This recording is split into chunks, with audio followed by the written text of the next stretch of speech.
Assalamualaikum ayah bunda di channel Cerita Rakyat. Setiap kehidupan pasti ada ujian. Bayangkan, seorang wanita mengabdi sepenuh jiwa selama 10 tahun dalam rumah tangga. Ia dicaci karena tak kunjung melahirkan. Dituduh mandul. Dihina oleh ibu mertuanya. Dan ketika suaminya berselingkuh dan menghamili perempuan lain, ia justru diminta pergi, diusir dari rumah yang ia bangun dengan air mata. Namun tak ada yang tahu, siapa sebenarnya yang tak mampu memberi keturunan. Dan ketika rahasia itu terungkap, segalanya berubah. Namun sebelumnya bagi yang beragama Islam saya sarankan untuk menuliskan sholawat Nabi Muhammad agar kelak sholawat ini menjadi saksi untuk mendapat syafaat di akhirat. Like dan subscribe ke channel ini sangat membantu kita selalu bersyukur atas hidup. Namanya Lestari. Seorang wanita lembut, penyabar, dan sangat mencintai rumah tangganya. Ia menikah dengan Arman saat usianya masih 25 tahun. Kini, 10 tahun sudah mereka hidup bersama. Tapi satu hal yang selalu mereka nanti belum kunjung datang. Seorang anak. Di awal rumah tangga, Lestari dan Arman adalah pasangan yang penuh semangat.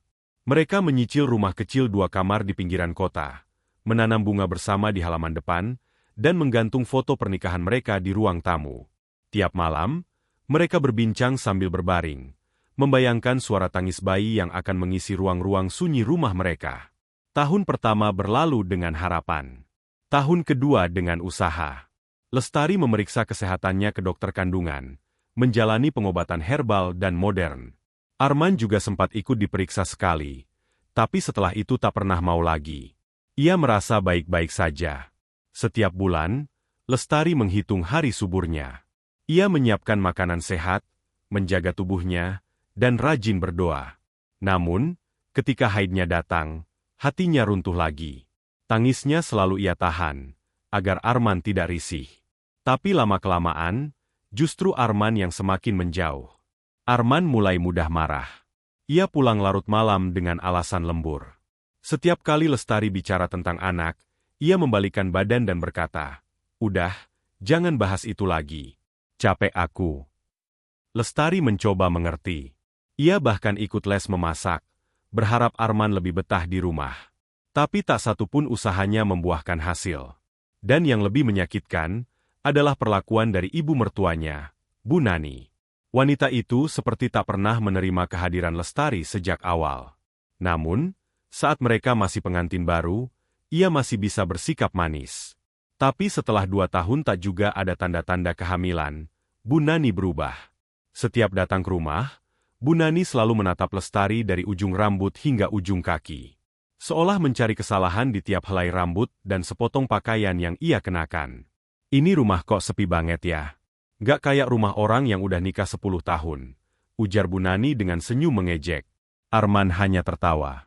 Ia tidak pernah membela. Bahkan saat ibunya menyindir Lestari di depan saudara-saudara yang lain, Arman hanya duduk diam, menunduk seolah tak tahu. Pernah suatu hari, Lestari membawa hasil pemeriksaan dari dokter yang menyatakan bahwa dirinya sehat, dan tidak ada kelainan pada sistem reproduksinya. Ia tunjukkan hasil itu kepada Arman, berharap bisa mengajak suaminya untuk ikut diperiksa ulang. Tapi Arman malah tertawa kecil, lalu berkata dengan ketus, "Kalau kamu sehat, berarti Allah belum kasih. Jadi ya jangan paksa aku ikut ke dokter. Aku sehat, kok." Lestari mengangguk lemah. Dalam hatinya, ia terus berdoa. Mungkin benar, Allah sedang menguji sabarnya. Malam-malam Lestari habiskan dengan menangis dalam sunyi. Tak ada yang tahu. Bahkan ibunya sendiri tak pernah tahu, karena Lestari terlalu takut untuk mengeluh. Di balik semua luka batin yang ia simpan, Lestari masih menyayangi Arman. Ia masih membuatkan sarapan tiap pagi, menyetrika bajunya, bahkan menyiapkan teh hangat tiap kali Arman pulang. Tapi balasan yang ia dapat hanyalah gumaman dingin. Sampai suatu malam, Arman pulang hampir tengah malam. Lestari menyambutnya di ruang tamu dengan secangkir teh. Tapi Arman langsung melewati begitu saja dan masuk ke kamar. Ia menutup pintu dengan keras. Lestari hanya berdiri, memeluk cangkir teh yang masih hangat. Ia menyusul masuk, tapi tak berani bicara. Ia tahu Arman sedang tidak ingin diganggu. Tapi saat Lestari duduk di sisi ranjang, Arman membuka suara. "Aku harus jujur. Aku udah punya hubungan sama orang lain. Dan dia hamil. Tubuh Lestari seketika lemas. Dunia seakan runtuh. Hatinya serasa diremas. Apa maksud kamu? Tanyanya pelan. Teman kantor. Dia udah hamil 7 bulan. Jawab Arman tanpa rasa bersalah. Lestari memejamkan mata. Air matanya menetes pelan. Tapi bukan hanya karena Arman selingkuh. Melainkan karena ia tahu, selama ini ia begitu menjaga diri. Ia mencintai sepenuh hati. Tapi justru yang ia terima adalah pengkhianatan yang tak terbayangkan. Arman menatap Lestari dengan datar. Aku mau tanggung jawab sama dia. Dan aku pikir, kamu sebaiknya siap. Karena Mama juga udah tahu. Mama setuju aku nikah sama dia. Lestari tak menjawab. Ia berdiri, melangkah keluar kamar. Ia masuk ke kamar mandi, lalu terkunci di sana. Ia menangis dalam diam, menahan isak agar tidak terdengar. Ia tak ingin Arman tahu bahwa ia sedang hancur. Keesokan harinya, Bu Nani datang ke rumah. Ia membawa keranjang buah dan senyuman lebar. Kamu tahu nggak, Tari? Calon mantu baru Mama itu cantik. Loh, dan dia sayang banget sama Arman.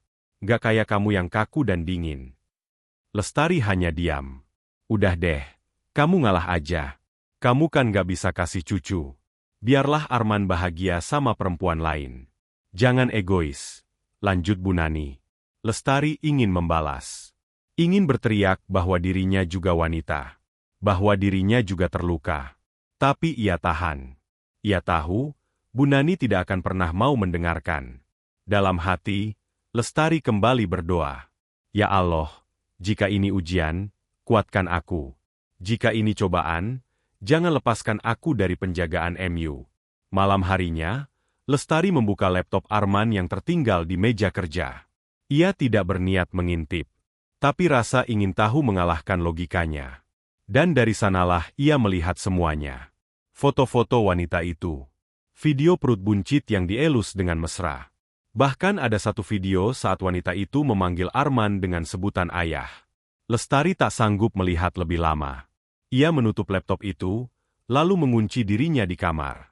Ia sholat malam dengan tubuh gemetar. Tangisnya tak bisa terbendung lagi. Dalam sujud yang lama, ia berdoa dengan penuh kepasrahan. Jika memang rumah tangganya harus berakhir, ia siap. Tapi jika masih bisa diselamatkan, ia mohon diberi jalan. Namun sayangnya, keesokan pagi, Arman menyodorkan surat cerai. Aku udah bulat. Kita nggak bisa lanjut. Aku harus bertanggung jawab sama anakku. Dan Mama juga minta kamu pergi dari rumah ini. Rumah ini Mama yang bantu beli. Jadi lebih baik kamu angkat kaki. Lestari menerima surat itu dengan tangan gemetar. Ia tidak teriak. Tidak meronta. Ia hanya berkata pelan. Aku akan pergi. Tapi suatu hari, Allah yang akan membalas semua ini. Dan dengan mata sembab, Lestari mengemasi barang-barangnya.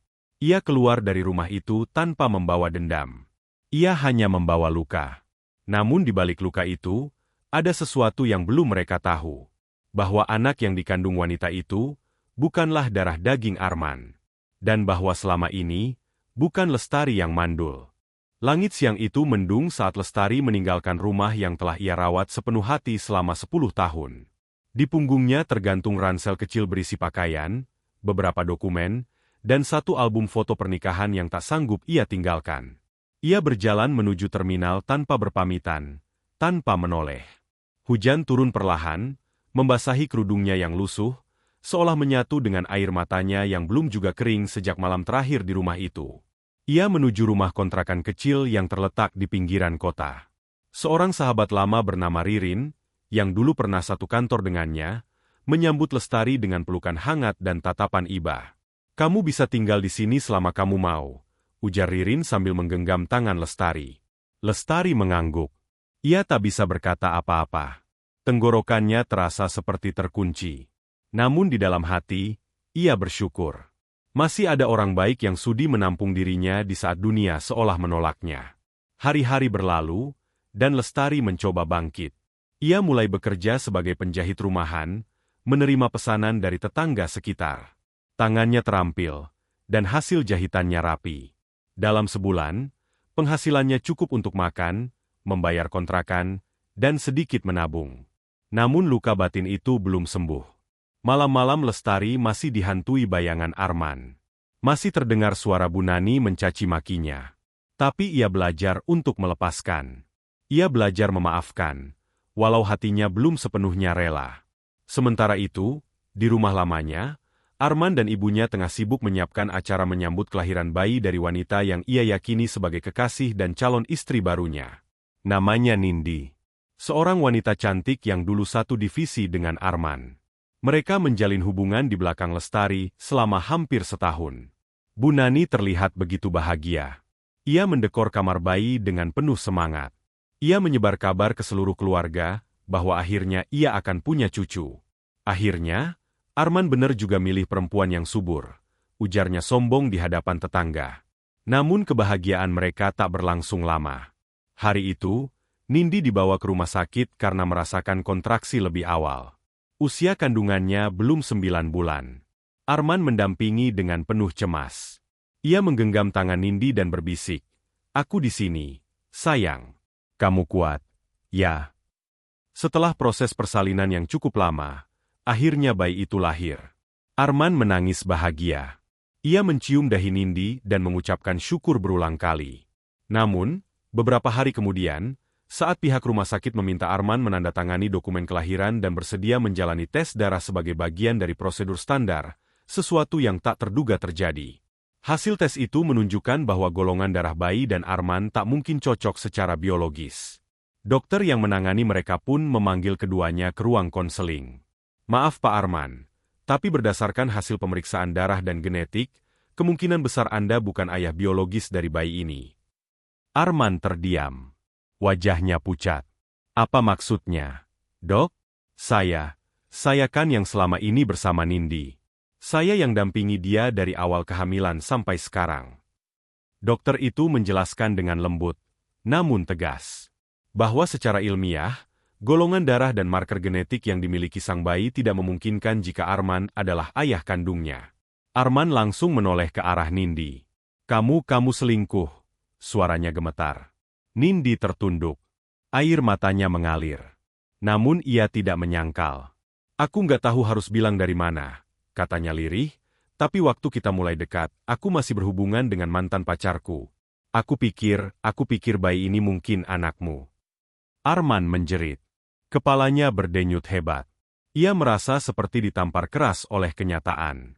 Dunia seakan berputar.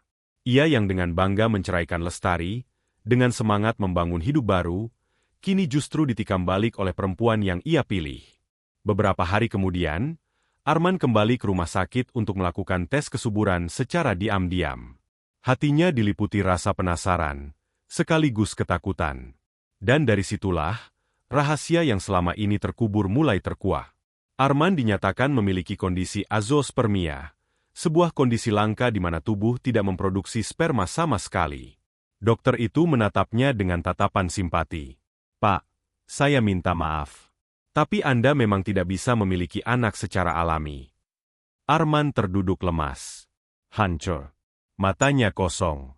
Di benaknya, terputar kembali semua kata-kata yang pernah ia lontarkan pada Lestari. Semua makian ibunya. Semua penghinaan. Dan semua keputusan yang telah ia buat dengan pongah. Ternyata bukan Lestari yang tidak bisa memberi keturunan, tapi dirinya sendiri. Sementara itu, Lestari hidup dengan tenang di kontrakan kecilnya. Ia belum tahu apapun tentang kenyataan yang menimpa mantan suaminya. Tapi ia mulai menerima kenyataan. Luka di hatinya mulai mengering. Ia lebih sering tersenyum, meski senyum itu masih menyimpan kesedihan. Ririn, sahabatnya, suatu hari mengajaknya menghadiri pengajian wanita di masjid dekat rumah.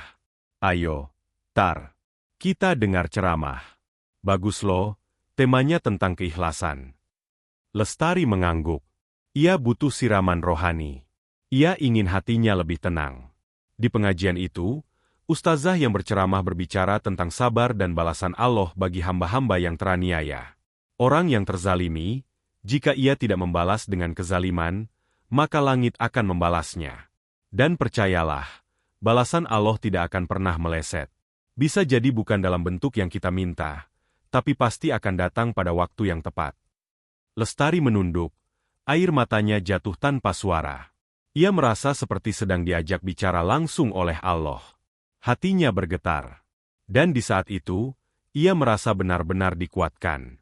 Sepulang dari pengajian, Ririn menatap Lestari sambil tersenyum. Aku bangga sama kamu. Kamu kuat banget. Kamu pantas bahagia, Tar. Suatu hari nanti, aku yakin, kamu akan dapat ganti yang jauh lebih baik.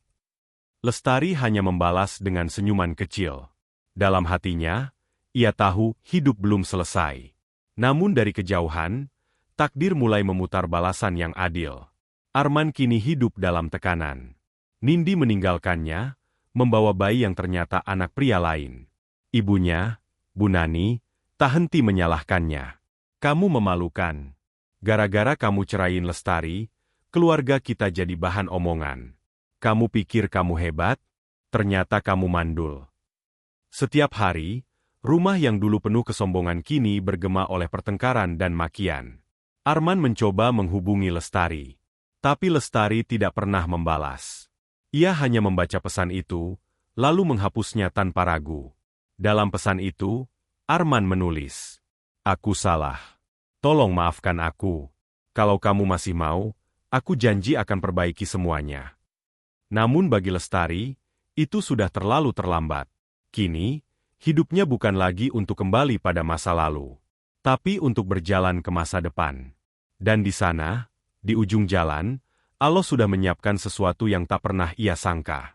Malam itu, Arman terduduk sendiri di sudut ruang tamu. Tangannya menggenggam kertas hasil pemeriksaan yang menyatakan bahwa dirinya mengidap azoospermia. Mata Arman kosong, sorot matanya buram seperti orang kehilangan arah. Rumah yang dulu terasa megah kini seperti penjara. Sunyi, dingin, dan memuakkan. Bu Nani duduk tak jauh darinya. Tampak marah bukan main. Jadi kamu mau bilang kalau semua ini salahku? Kamu tuh laki-laki, masa bisa mandul? Hardiknya dengan nada tinggi. Arman mengangkat wajahnya, namun tak menjawab. Ia tahu, ibunya tidak sedang butuh penjelasan. Ia hanya ingin menyalahkan siapapun, kecuali dirinya sendiri. Sekarang kita jadi bahan omongan orang sekampung. Semua orang tahu kamu udah tinggalin istri sahmu, nikah lagi sama perempuan hamil, ternyata anaknya bukan anakmu. Apa nggak malu kamu? Suara Bu Nani menggema di ruangan, tajam dan menyayat.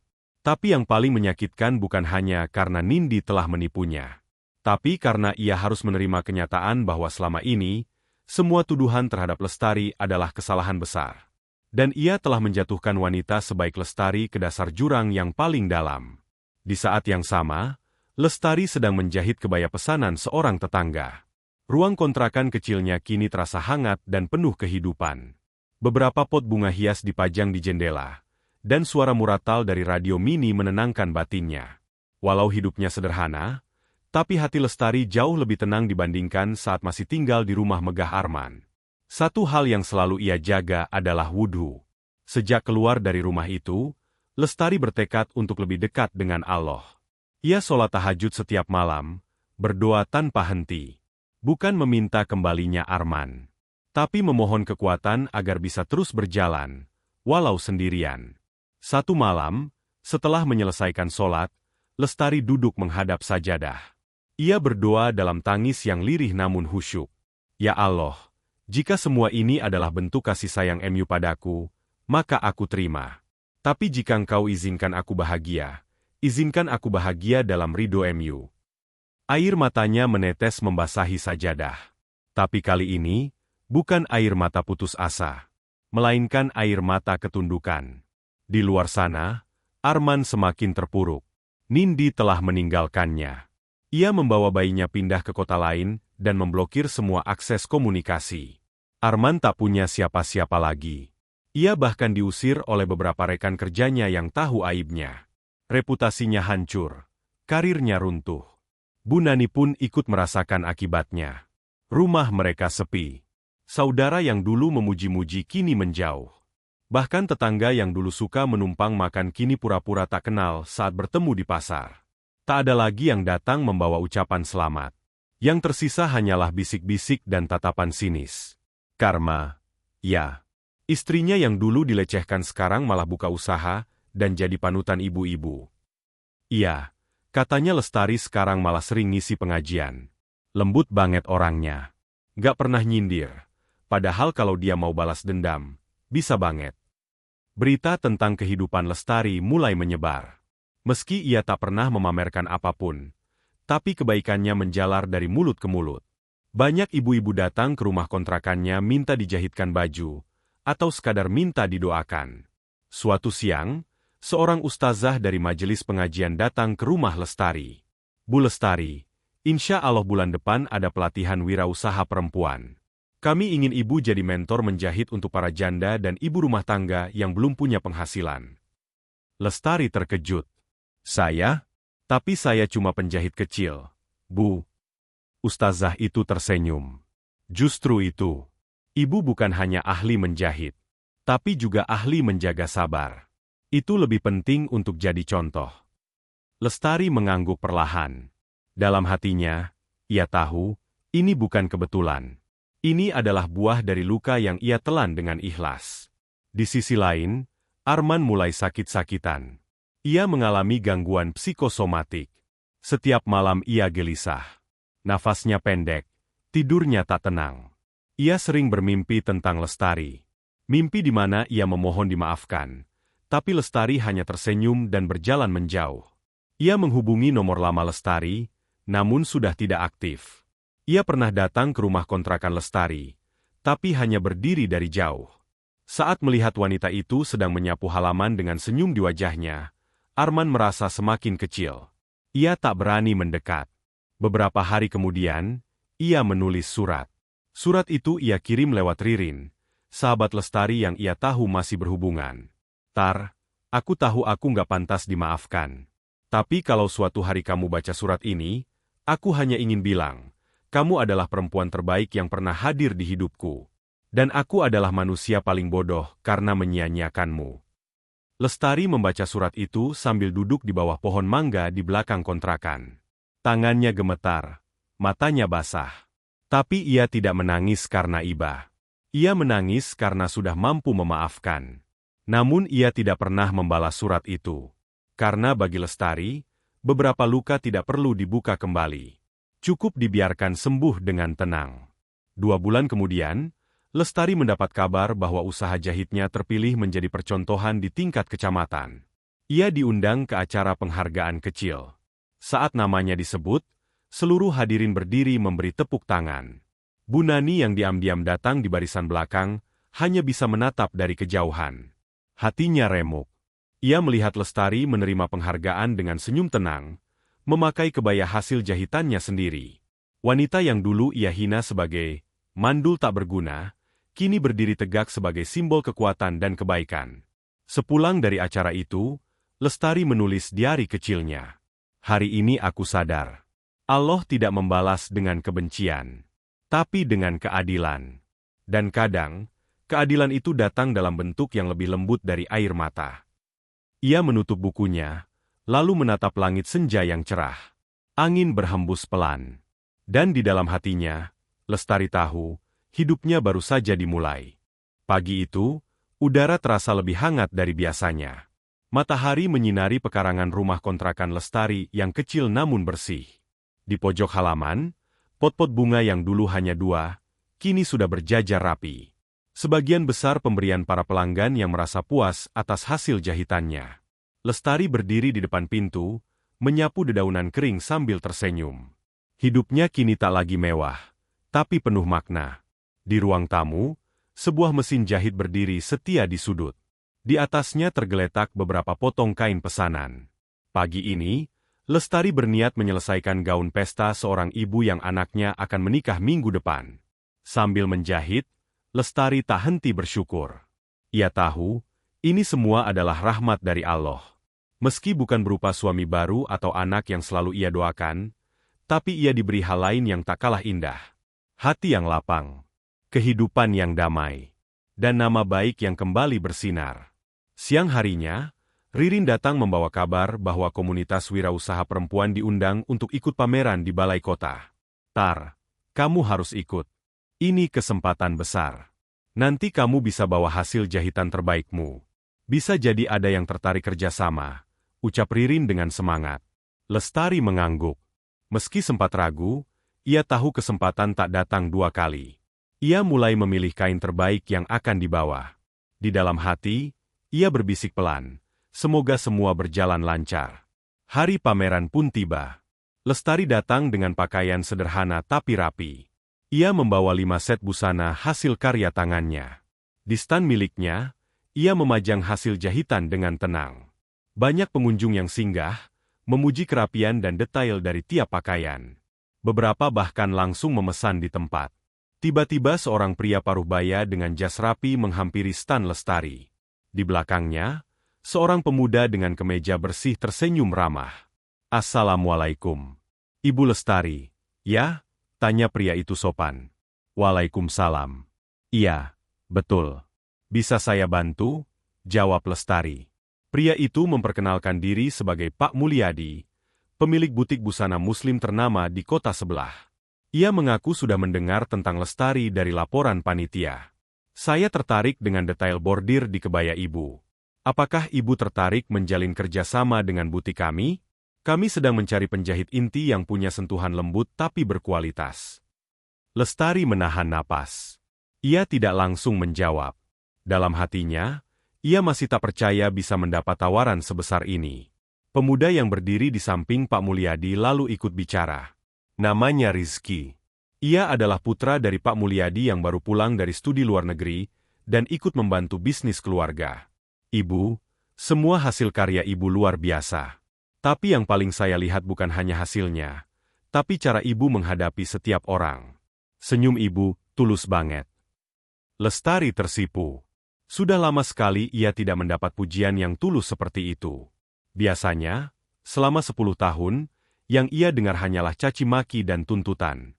Pak Mulyadi lalu mengundangnya datang ke butik mereka minggu depan untuk pertemuan lebih lanjut. Lestari mengangguk pelan.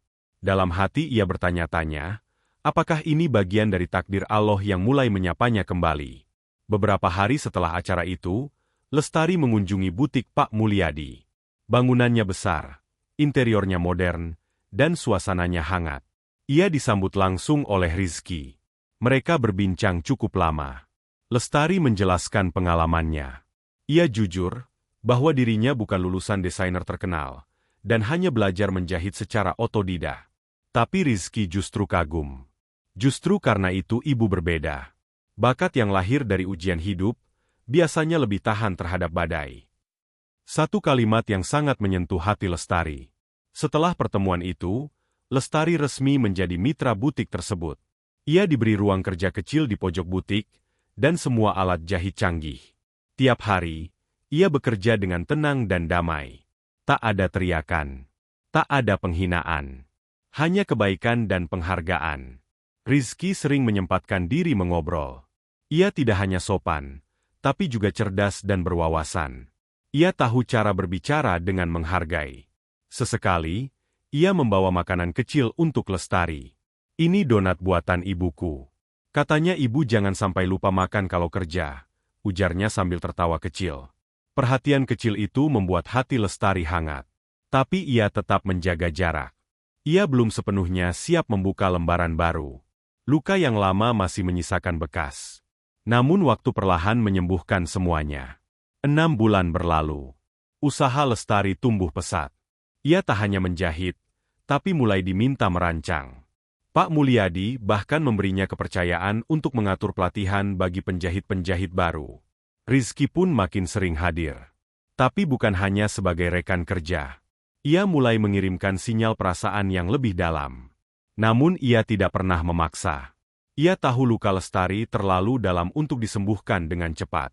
Suatu malam, saat hujan rintik turun, Rizky mengantar Lestari pulang setelah acara pelatihan. Mobil mereka berhenti tepat di depan pagar rumah kontrakan. Ibu Lestari, Mbak Tari.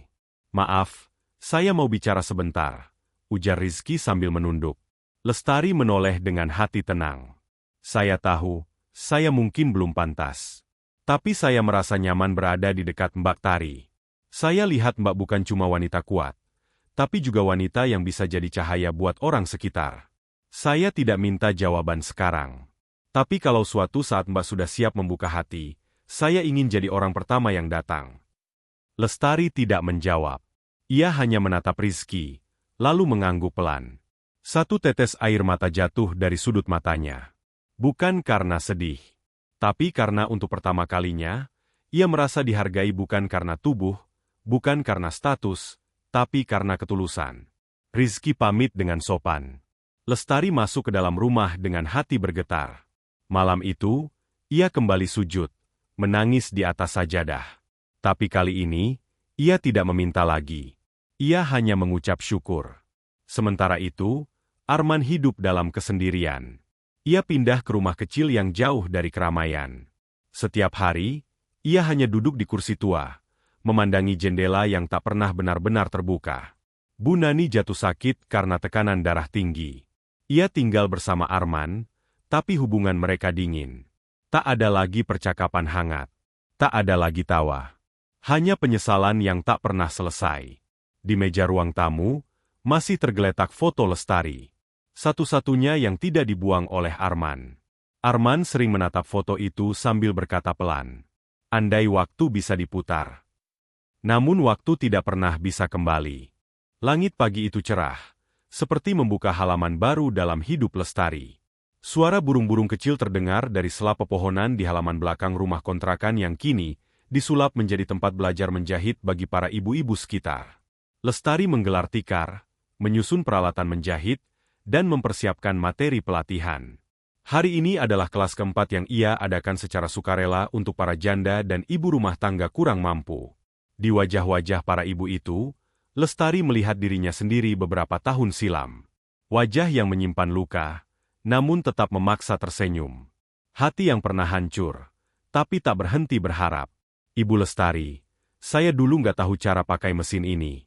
Tapi sekarang saya bisa jahitkan baju sekolah anak saya sendiri," ujar seorang ibu muda bernama Umi. Lestari tersenyum lebar.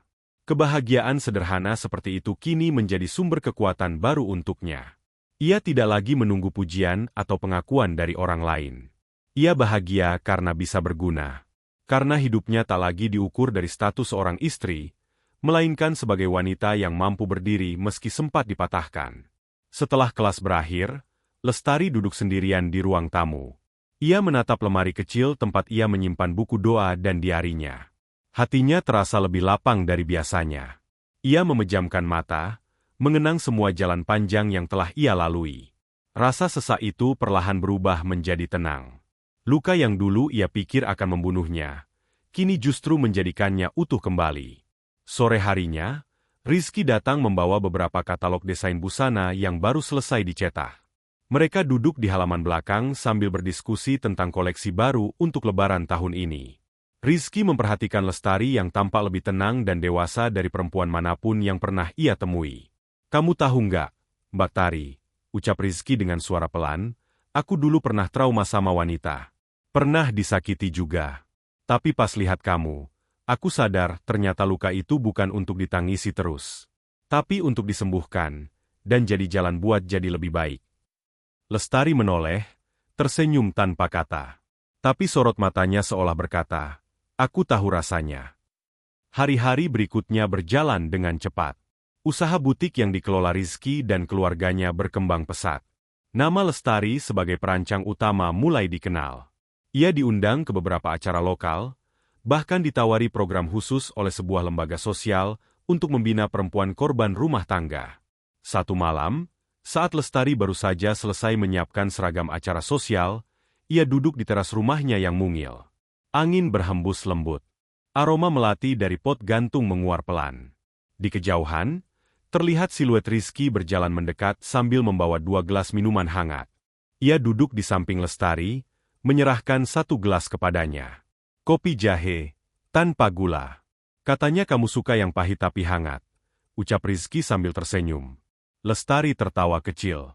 Tawa yang jujur, tanpa beban.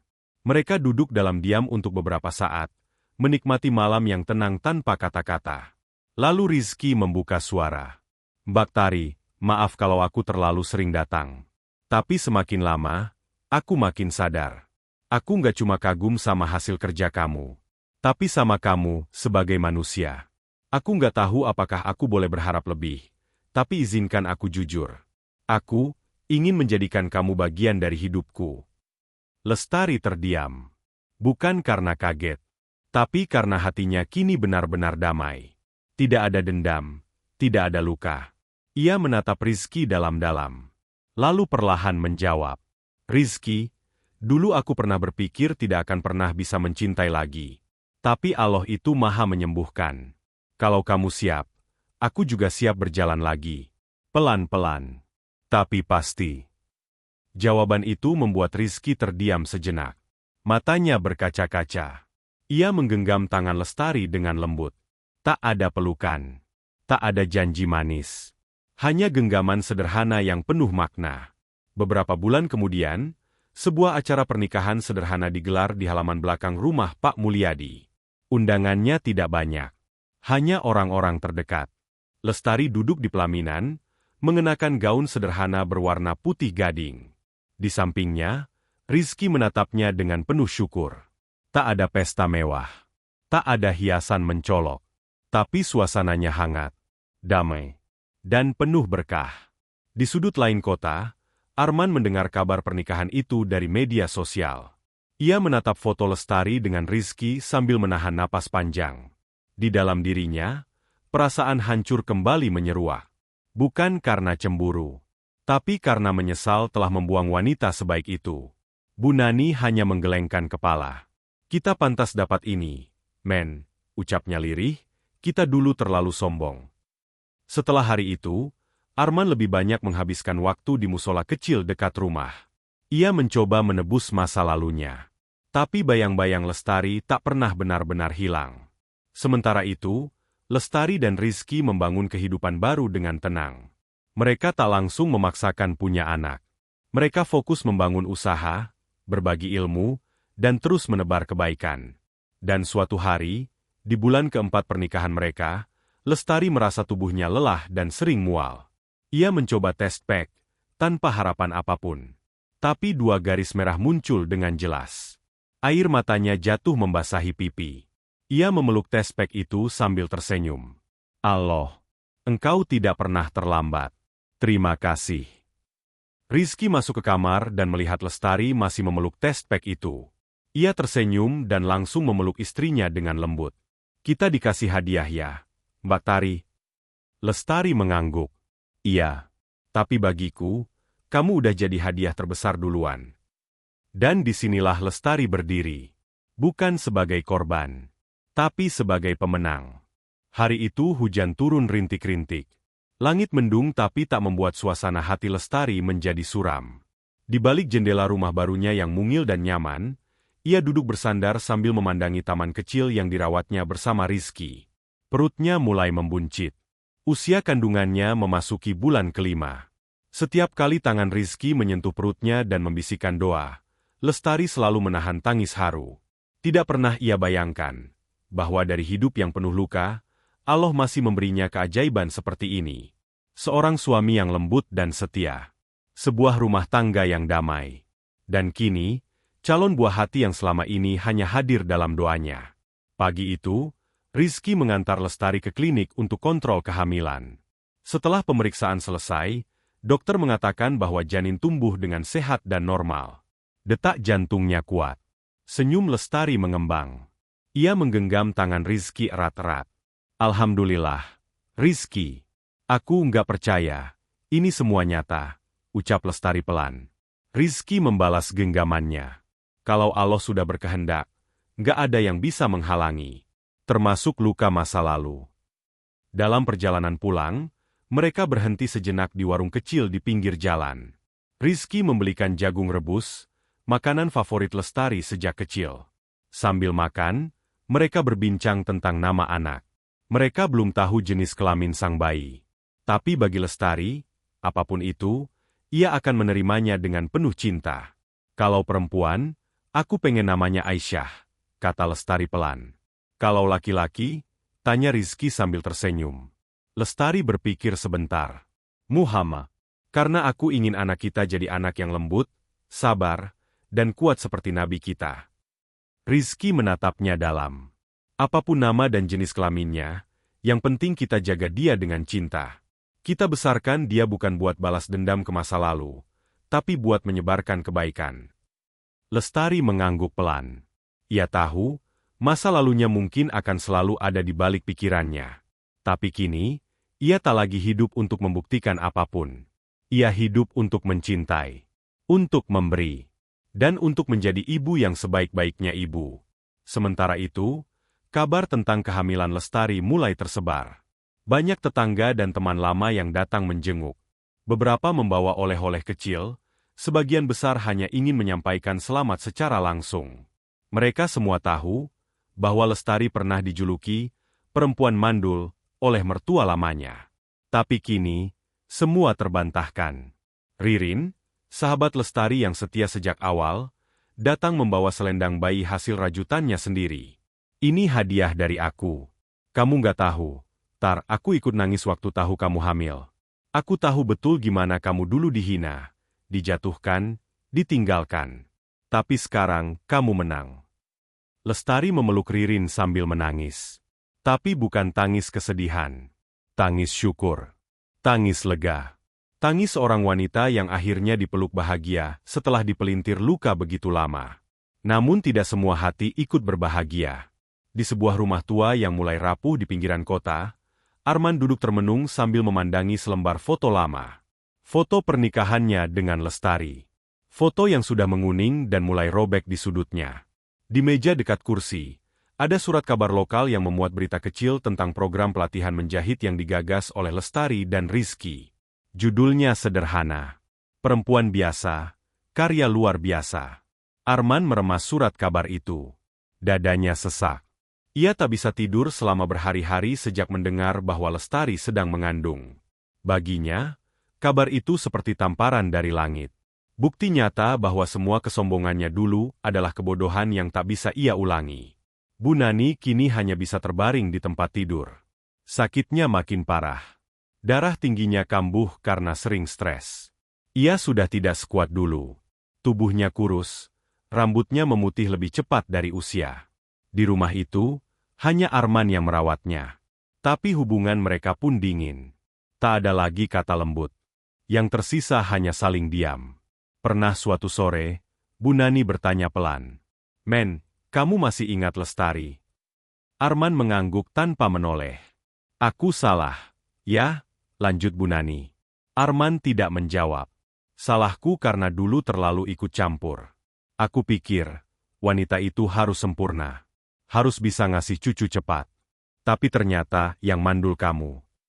Kalimat itu membuat Arman meneteskan air mata. Bukan karena marah pada ibunya. Tapi karena marah pada dirinya sendiri. Ia tahu, semua sudah terlambat. Hari-hari berikutnya, Arman hanya bisa mengikuti kabar Lestari dari kejauhan. Ia tahu, Lestari tak akan pernah membuka pintunya untuk masa lalu. Dan ia pun tak punya keberanian untuk menatap mata wanita itu lagi. Kembali ke rumah Lestari, suasana semakin hangat. Rizky makin siaga. Ia belajar cara mengganti popok, belajar teknik menenangkan bayi dari internet, bahkan membeli satu buku tebal tentang psikologi anak. Lestari sering tertawa geli melihat kesungguhan suaminya. Kamu tuh lucu. Anaknya aja belum lahir, udah kayak siap jadi dokter anak, goda Lestari. Aku cuma pengen jadi ayah yang siap. Supaya nanti kamu bisa istirahat. Aku yang urus semuanya, jawab Rizky sambil menempelkan telinganya ke perut Lestari. Di dalam hati Lestari, doa tak pernah berhenti ia panjatkan. Ia tahu, perjalanan hidup masih panjang. Tapi satu hal yang tak akan pernah ia ragukan lagi adalah janji Allah. Bahwa setiap air mata yang tertahan, akan dibayar dengan nikmat yang tak terduga. Dan satu malam, ketika bintang-bintang bertaburan di langit, Lestari bangun dari tidurnya. Ia merasakan gerakan lembut dari dalam perutnya. Ia menyentuhnya pelan, lalu membisikkan doa. Anakku, kamu adalah doa yang tak pernah aku ucapkan dengan suara. Tapi selalu aku bisikkan dalam sujud. Kamu adalah jawaban dari kesabaranku. Rizky bangun dan duduk di sampingnya. Dia gerak ya? Tanyanya pelan. Lestari mengangguk. Iya. Rasanya seperti ada yang menyapa dari dalam. Rizky tersenyum. Ia memeluk Lestari dari samping. Nanti pas dia besar, kita kasih tahu, ya, bahwa dia hadir di saat ibunya sudah tidak lagi menangis karena masa lalu, tapi tersenyum karena masa depan. Dan malam itu, Lestari tidur dalam dekapan cinta. Tak ada ketakutan, tak ada keraguan. Hanya keyakinan bahwa Allah telah menuliskan kisah baru yang lebih indah untuknya. Waktu berjalan pelan namun pasti. Hari demi hari kehamilan Lestari semakin mendekati hari kelahiran. Perutnya membesar, wajahnya makin bersinar, dan senyum tak pernah lepas dari bibirnya. Orang-orang yang dulu melihatnya sebagai perempuan lemah, kini menyapanya penuh hormat. Bukan karena dia hamil, tapi karena cara Lestari menjalani hidup yang penuh kesabaran dan keteguhan. Di setiap pagi, Rizky selalu membuatkan segelas susu hangat untuk Lestari. Ia bahkan rela belajar memasak menu sehat untuk ibu hamil, sesuatu yang dulu tak pernah terpikir akan ia lakukan. Tapi bagi Rizky, Lestari bukan hanya istrinya. Ia adalah anugerah terbesar dalam hidupnya. Maka apapun akan ia lakukan agar wanita itu merasa dihargai setiap waktu. Sayang, kamu makan dulu ya. Jangan jahit dulu sebelum perutnya diisi, ucap Rizky lembut sambil menyodorkan semangkuk bubur hangat. Lestari tersenyum. Ia tidak hanya merasa dicintai, tapi juga dihormati. Sesuatu yang tak pernah ia dapatkan dalam pernikahan pertamanya dulu. Beberapa bulan kemudian, saat usia kandungannya memasuki bulan ke-9, Lestari memutuskan untuk berhenti menerima pesanan jahitan. Ia ingin fokus mempersiapkan persalinan. Rizky mendukung penuh. Ia bahkan sudah menyiapkan koper berisi perlengkapan bayi yang diletakkan di dekat pintu. Setiap hari ia mengecek ulang isinya, memastikan tak ada yang kurang. Kamu lucu deh. Aku aja belum siap. Kamu udah kayak nungguin paket datang, kata Lestari sambil tertawa kecil. Rizky tersenyum. Karena kamu adalah paket terbaik yang pernah Allah kirimkan ke hidupku. Jadi aku harus siap kapanpun. Hari yang ditunggu-tunggu pun tiba. Di tengah malam yang sepi, Lestari terbangun karena rasa nyeri yang menusuk.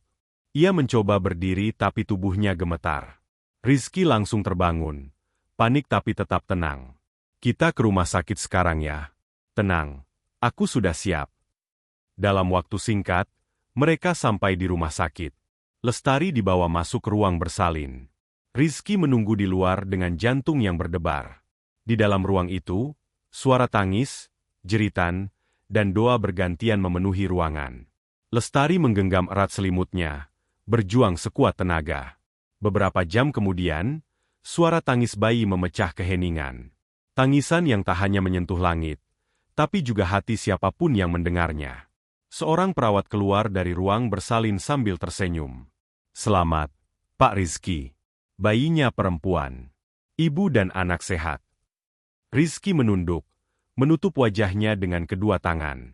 Air matanya jatuh tanpa bisa ia bendung. Ia masuk ruangan dan melihat Lestari terbaring lemah, tapi dengan senyum yang paling tulus yang pernah ia lihat. Di pelukannya, seorang bayi mungil sedang tidur dengan tenang. Ini, Aisyah kita, ucap Lestari lirih. Rizky mendekat, mengecup kening istrinya, lalu memandang sang bayi. Terima kasih, sayang. Kamu sudah kuat. Kamu luar biasa. Tangisan kecil bayi itu menjadi lagu paling indah malam itu. Semua luka, semua masa lalu yang kelam, seolah lenyap dalam sekejap. Yang ada hanya cinta. Cinta yang tumbuh dalam peluh dan air mata, tapi kini berbuah senyum dan harapan. Minggu-minggu pertama sebagai orang tua, Rizky dan Lestari melewatinya dengan semangat yang tak biasa. Meski kurang tidur, tubuh lelah, dan waktu makan yang berantakan, keduanya tetap bahagia. Mereka belajar mengganti popok bersama, bergantian bangun malam, dan saling menguatkan saat bayi mereka menangis tak henti. Lestari sering terdiam lama saat menggendong Aisyah. Tangannya yang dulu hanya dipakai menjahit luka orang lain, kini digunakan untuk mengusap rambut anaknya. Ia tak pernah lupa bagaimana dulu ia disebut wanita tak berguna. Tapi kini, di pelukannya, bukti bahwa Allah tak pernah meninggalkannya sedang tertidur. Suatu sore, Rizky membawa Aisyah ke ruang kerja kecil mereka. Ia duduk di depan laptop sambil menggendong bayi mungil itu. Kita kasih lihat ya, nak, hasil kerja ibu kamu. Ibu kamu bukan perempuan biasa. Dia perempuan kuat. Nanti kamu harus bangga jadi anaknya. Lestari tersenyum dari dapur sambil menyiapkan teh. Ia melihat Rizky dan Aisyah dari kejauhan, dan air matanya kembali mengalir. Tapi kali ini bukan karena sakit, melainkan karena rasa syukur yang tak terlukiskan. Beberapa bulan kemudian, Lestari kembali aktif mengajar menjahit. Tapi kini ia membawa Aisyah ke setiap pelatihan. Para ibu-ibu yang dulu belajar dari Lestari kini ikut menggendong dan membantu merawat bayi itu. Aisyah ini bayi harapan kita semua, Bu Lestari, ujar salah satu ibu peserta pelatihan. Ririn juga tak ketinggalan ikut serta. Ia menjadi tangan kanan Lestari dalam mengelola jadwal pelatihan dan distribusi pesanan jahitan. Aku udah bilang dari dulu, Tar, kamu tuh bukan cuma hebat, tapi juga sumber kekuatan buat banyak perempuan. Lestari hanya tersenyum. Sementara itu, Arman hidup dalam kesunyian. Rumah tua yang ditinggalinya semakin usang. Bu Nani sakit parah dan tak lagi bisa bicara. Arman merawat ibunya seorang diri, tapi hatinya hampa. Ia sering bermimpi melihat Lestari berjalan di kejauhan sambil menggandeng seorang anak. Ia ingin memanggil, tapi suara tak keluar. Ia ingin mendekat, tapi langkahnya berat. Suatu pagi, Arman datang ke acara pameran produk lokal di balai kota. Ia datang diam-diam, hanya untuk melihat dari kejauhan. Di sana, ia melihat Lestari duduk bersama Rizky dan Aisyah. Mereka tampak tertawa, saling bercanda, penuh cinta dan kehangatan. Arman tidak berani mendekat. Ia hanya berdiri di pojok, memandangi dari kejauhan. Matanya berkaca-kaca. Bukan karena iri, tapi karena menyesal. Ia tahu, tidak akan ada kesempatan kedua. Wanita yang dulu ia remehkan, kini berdiri begitu tinggi. Tapi bukan karena balas dendam, melainkan karena cinta dan kesabaran yang tak pernah padam. Saat acara hampir selesai, Lestari sempat menoleh ke arah Arman. Sekilas pandangan mereka bertemu. Tapi Lestari tidak menunjukkan emosi apapun.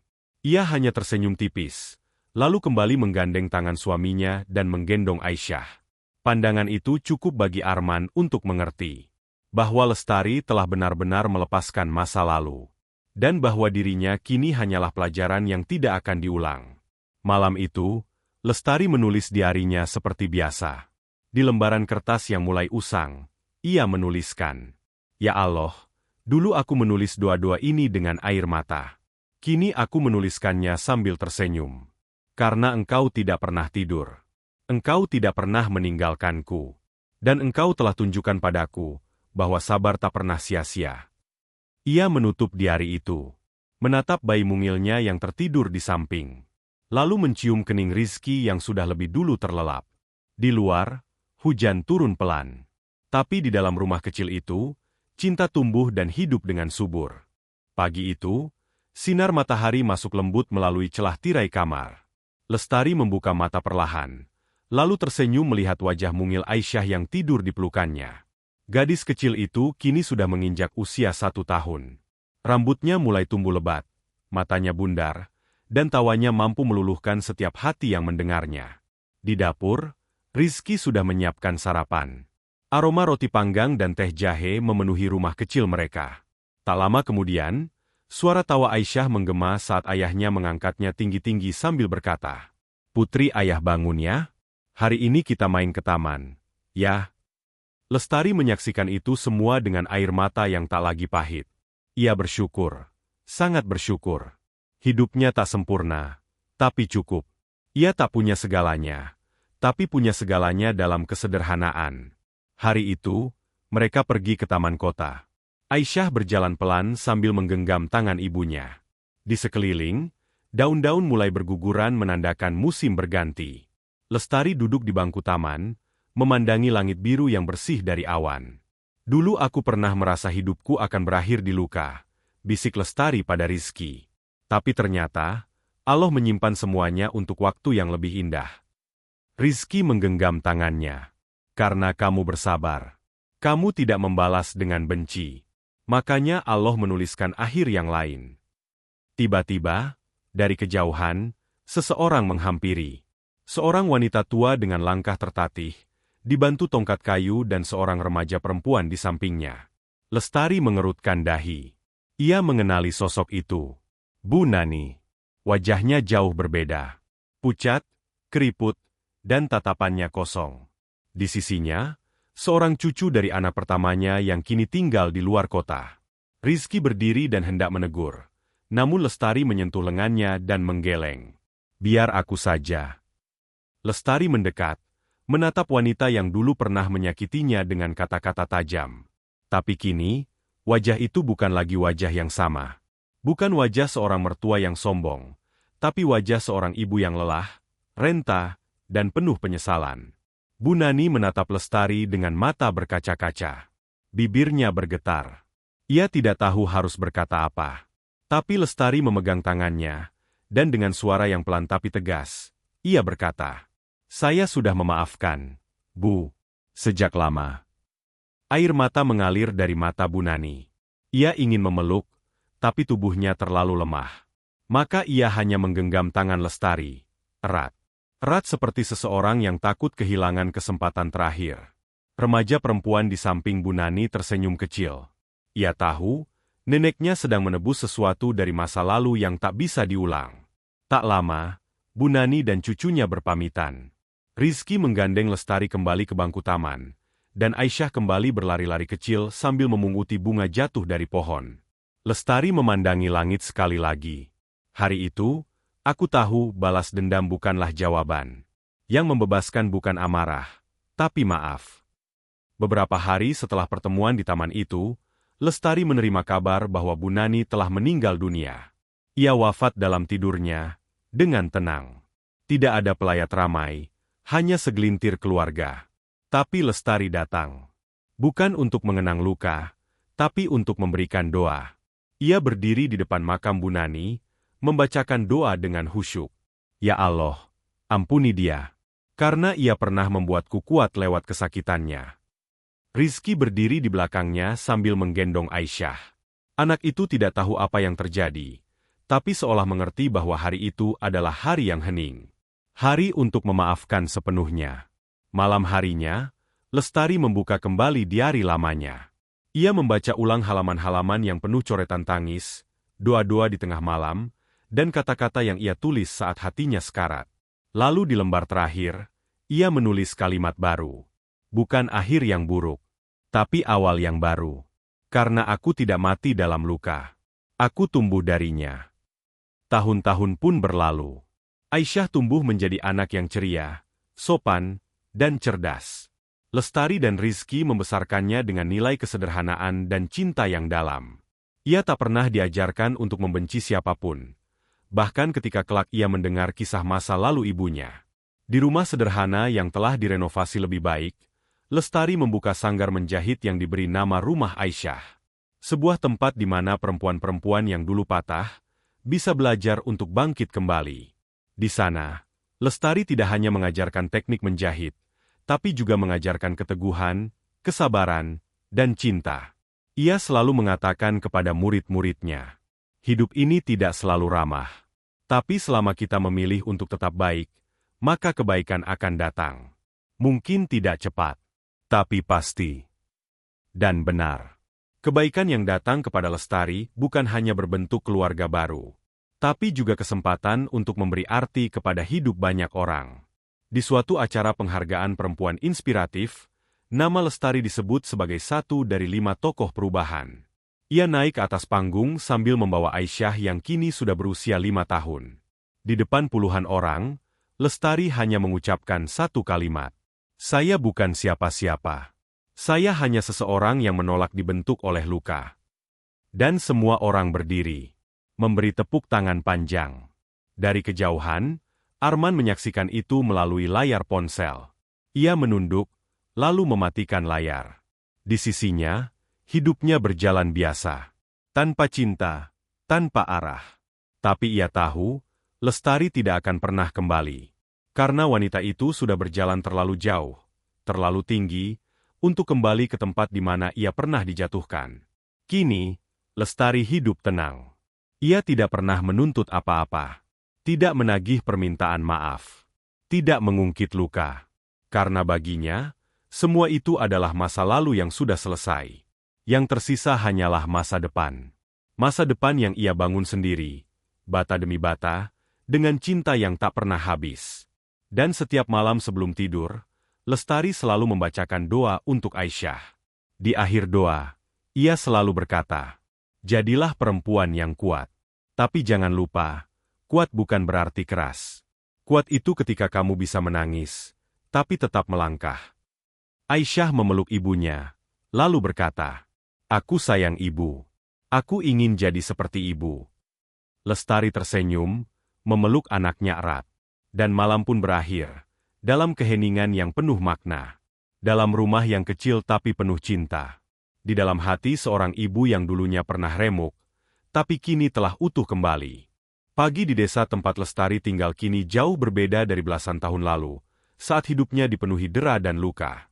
Suara ayam berkokok, anak-anak kecil berlarian di pekarangan, dan aroma masakan dari dapur warga mengisi udara dengan suasana damai. Di tengah kesederhanaan itu, berdiri satu bangunan berwarna hijau pastel, tertulis di atasnya Rumah Aisyah. Tempat itu bukan sekadar sanggar menjahit, tapi juga rumah harapan. Rumah yang dulu hanya berisi satu mesin jahit bekas, kini dipenuhi belasan alat menjahit, rak benang warna-warni, dan papan-papan motivasi hasil tulisan tangan para ibu yang pernah jatuh namun bangkit kembali. Lestari, dengan senyum lembutnya, berdiri di depan pintu seperti biasa, menyambut para peserta pelatihan hari itu. Beberapa dari mereka adalah janda, korban kekerasan rumah tangga, atau wanita muda yang putus sekolah karena hamil di luar nikah. Tapi tak satu pun dari mereka Lestari pandang dengan hina. Semua ia peluk seperti ia dulu ingin dipeluk. Dengan hangat, tanpa penghakiman. "Di sini kita nggak bicara masa lalu," ucap Lestari di awal pelatihan. "Tapi kita belajar menata masa depan. Pelan-pelan. Tapi bersama." Aisyah yang kini berusia 7 tahun, duduk di pojok ruang sambil membaca buku. Ia sering membantu ibunya mengatur meja, membagikan kue, atau hanya tersenyum pada para tamu yang datang. Gadis kecil itu tumbuh dengan penuh cinta, bukan hanya dari ayah dan ibunya, tapi dari setiap wanita yang pernah disentuh oleh kebaikan Lestari. Rizky, yang kini membuka toko alat jahit di dekat sanggar, masih seperti dulu. Lembut, tenang, dan selalu menjadi bahu tempat Lestari bersandar. Setiap sore, setelah menutup toko, ia datang membawa 2 gelas teh hangat dan duduk di teras sanggar sambil memandangi istrinya mengajar. "Aku bangga sama kamu," ucap Rizky suatu sore. Lestari menoleh. "Aku nggak melakukan apa-apa. Aku cuma perempuan yang mencoba bertahan." "Justru karena itu kamu luar biasa. Kamu bertahan tanpa merusak. Kamu memilih membangun, bukan menghancurkan." Lestari tersenyum, lalu menyandarkan kepala di pundak suaminya. Di depan mereka, langit sore mulai berubah warna. Burung-burung terbang kembali ke sarangnya. Di dalam rumah, Aisyah tertawa kecil sambil mencoret-coret kertas. Malam itu, Lestari duduk sendirian di depan jendela kamarnya. Ia membuka buku doa dan diari lamanya. Halaman-halaman pertama masih berisi tangisan, luka, dan pertanyaan kepada Allah. Tapi di halaman-halaman terakhir, hanya ada syukur. Ia menulis kalimat yang sangat sederhana, namun dalam. "Aku tidak ingin kembali ke masa lalu, tapi aku bersyukur pernah melewatinya. Karena tanpanya, aku tidak akan tahu rasanya dicintai oleh Allah." Esok harinya, Aisyah diundang untuk tampil membaca puisi dalam acara Hari Ibu di Balai Desa. Ia berdiri di atas panggung kecil, mengenakan gaun putih sederhana hasil rancangan Lestari sendiri. Suaranya lembut, namun terdengar jelas. "Ibu adalah tangan pertama yang kugenggam, dan hati pertama yang kupeluk. Ibu pernah menangis, tapi tidak pernah berhenti mencinta. Jika aku bisa jadi setengah dari ibuku, aku sudah cukup bahagia." Tepuk tangan menggemuruh. Beberapa orang tampak mengusap mata mereka. Di antara penonton, Arman duduk di barisan paling belakang. Ia datang diam-diam. Wajahnya lebih tua dari usianya. Rambutnya memutih. Tapi ia tetap datang. Mungkin untuk sekadar menatap dari jauh. Mungkin juga sebagai bentuk terakhir dari penyesalan yang tak pernah bisa ditebus. Setelah acara usai, Arman berdiri cukup lama di dekat gerbang. Ia melihat Lestari menggandeng Aisyah dan Rizky berjalan perlahan menuju rumah. Saat mereka melewatinya, Lestari sempat berhenti sebentar. Ia menatap Arman, tak lagi dengan marah, tapi juga tanpa rasa. Ia mengangguk kecil, lalu berjalan lagi. Tak satu kata pun keluar dari mulutnya. Tapi pandangannya cukup membuat Arman menunduk dalam. Itu adalah pertemuan terakhir mereka. Beberapa bulan kemudian, Arman ditemukan sakit keras dan tinggal sebatang kara. Ia wafat tanpa keluarga dekat yang merawatnya. Hanya tetangga sekitar yang mengurus pemakamannya. Saat berita itu sampai ke Lestari, ia tidak bereaksi berlebihan. Ia hanya duduk diam, menatap lantai, lalu mengucapkan istighfar pelan. Setiap jiwa akan kembali. Dan semua akan mempertanggungjawabkan apa yang pernah ia lakukan, ucapnya pada Rizky yang memegang tangannya. Lestari tidak datang ke pemakaman Arman. Bukan karena dendam, tapi karena ia tahu, waktu mereka sudah berakhir. Doanya cukup dari rumah. Ia mendoakan agar Arman mendapat pengampunan. Karena ia juga pernah berharap hal yang sama dari Allah. Tahun demi tahun pun berlalu. Aisyah tumbuh menjadi gadis yang mandiri dan cerdas. Ia mengikuti jejak ibunya dalam dunia kerajinan dan sosial. Saat usia remajanya, ia sudah membuka kelas menggambar dan mendesain bagi anak-anak di desa. Setiap kali ditanya siapa inspirasinya, Aisyah selalu menjawab, "Ibuku." Karena beliau tidak pernah membalas luka dengan dendam, tapi menjahitnya menjadi kebaikan. Rizky dan Lestari menua bersama dalam damai. Rumah mereka tak besar, tapi selalu dipenuhi orang-orang yang datang membawa senyum dan pulang dengan semangat. Di ruang tamu, foto keluarga kecil mereka tergantung dengan bingkai kayu sederhana. Satu malam, saat hujan turun dan angin bertiup pelan, Lestari duduk di kursi rotannya sambil membaca kitab suci. Di sebelahnya, Rizky meminum teh hangat, dan Aisyah menulis di buku catatannya. Lestari menutup mushaf itu perlahan. Menatap anak dan suaminya dengan tatapan lembut. "Kalian tahu," ucap Lestari lirih, "aku pernah ingin mati dulu. Saat semua terasa gelap. Tapi Allah tidak membiarkanku. Ia selamatkan aku. Lewat luka. Lewat kamu. Dan lewat dia." Ia menunjuk Aisyah. Gadis itu tersenyum, lalu memeluk ibunya erat. "Aku sayang ibu. Terima kasih sudah memilih hidup." Dan malam itu menjadi malam yang tenang. Tidak ada kegembiraan besar. Tidak ada pesta. Tapi hati mereka penuh.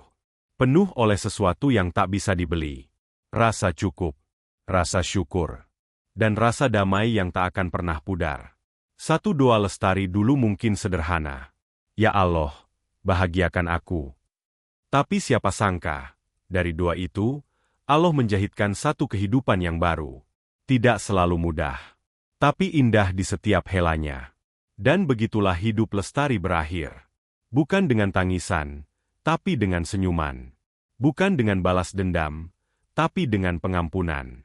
Bukan dengan kehilangan, tapi dengan kemenangan. Karena perempuan yang sabar bukan yang tidak pernah jatuh, tapi yang bangkit dan menjahit lukanya menjadi kekuatan.